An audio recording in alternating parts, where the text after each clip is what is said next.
monopolies from the massive multinational corporations that increasingly control the contours of American life. All of them are now on the hunt for political extremists. And on one level, that does not sound bad, because no sane person is for political extremism, especially violent extremism. We're against it. We're for moderation. We're for incremental change. We're for the consent of the governed. We said that every day for 4 years, and we meant it. We don't like extremists either. We attack them regularly. But it's not enough to be against something. You have to be more precise than that. What is it that you're against? In order to root out a problem, you have to know what it is. You need a sense of what you're looking for. You need a clear sight picture. You have to define the terms. And here's the remarkable thing about this public conversation we're having. No one is doing that. Have you noticed? None of these newly energized and highly empowered extremist hunters have told us exactly what an extremist is. So we're left to guess. We're left to look around nervously to see if we can spot one, hoping against hope the whole time they're not talking about us, are they? And if they are, what exactly are they doing? How are they hunting these extremists they keep telling us about, but will not describe? We now know part of the answer to that question. This show has obtained exclusively evidence that Bank of America, the second largest bank in the country with more than 60 million customers, is actively but secretly engaged in the hunt for extremists in cooperation with the government.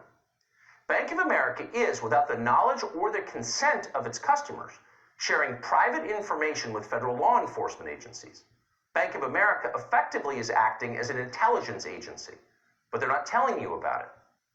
In the days after the January 6th riot at the Capitol, Bank of America went through its own customers' financial and transaction records, a lot of them. Now, these were the private records of Americans who had committed no crime. People who, as far as we know, had absolutely nothing to do with what happened at the Capitol on January 6th. But at the request of federal investigators, Bank of America searched its databases looking for people who fit a specific profile.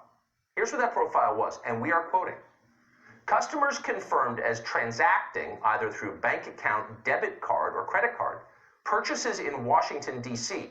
between January 5th and January 6th. Number 2, purchases made for hotels, Airbnb, RSVPs in Washington, Virginia, or Maryland after January 6th. Number 3, any purchase of weapons or at a weapons-related merchant between January 7th and their upcoming suspected stay in the D.C. area around Inauguration Day. And 4, airline-related purchases since January 6th. End quote. So what do you notice about that profile? Well, the first thing you notice is that it's remarkably broad. Any purchases of anything in the city of Washington, D.C., any overnight stay anywhere in the 3-state area that spans hundreds of miles, any purchase, not simply of legal firearms, but instead anything bought from a, quote, weapons-related merchant, T-shirts included, and then any airline-related purchases, not just flights to Washington, flights to anywhere, to Omaha, to Thailand. That is a very, very wide net, an absurdly wide net. Bank of America identified a total of 211 customers who met these, quote, thresholds of interest. And it was at that point, the show has learned, Bank of America turned over the results of its internal scan to federal authorities, apparently without notifying the customers who were being spied upon. Federal investigators then interviewed at least one of these unsuspecting people, and that person, we've learned, hadn't done anything wrong, and in the end was cleared. Imagine if you were that person.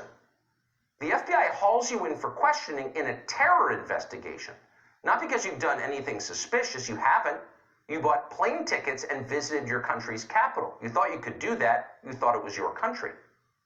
Now they're sweating you because your bank, which you trust with your most private information of everything you buy, has ratted you out to the feds without telling you, without your knowledge. Because Bank of America did that, you are being treated like a member of Al-Qaeda. What country is this? It doesn't matter how much you despise Donald Trump or how much you believe that hatred of Trump justifies suspending this country's ancient civil liberties. Going through that experience would scare the hell out of you. Absolutely. A terror suspect, you would think? Does anyone else know about this? Is there a record of this interview? Will I lose my job because of it? That actually happened to someone. It's hard to believe it, but it did. We asked Bank of America about this. They confirmed it actually happened by not denying it. Here's their statement in full, which manages to make the whole thing even creepier, assuming that's possible. Quote, "We don't comment on our communications with law enforcement." Well, apparently not. "All banks," it continues, "have responsibilities under federal law to cooperate with law enforcement inquiries in full compliance with the law." End quote. Now, the last part, from a lawyer's perspective, is the essence. In full compliance with the law. It's the law. We had no choice. But that's not true. Bank of America did have a choice. The bank could have resisted turning over information on its innocent customers to federal investigators, but Bank of America did not do that. Nor is it clear, if we're going to be precise about it, that what Bank of America did is even legal. It turns out it's not simple, it's a gray area. We spoke to a number of lawyers about this today.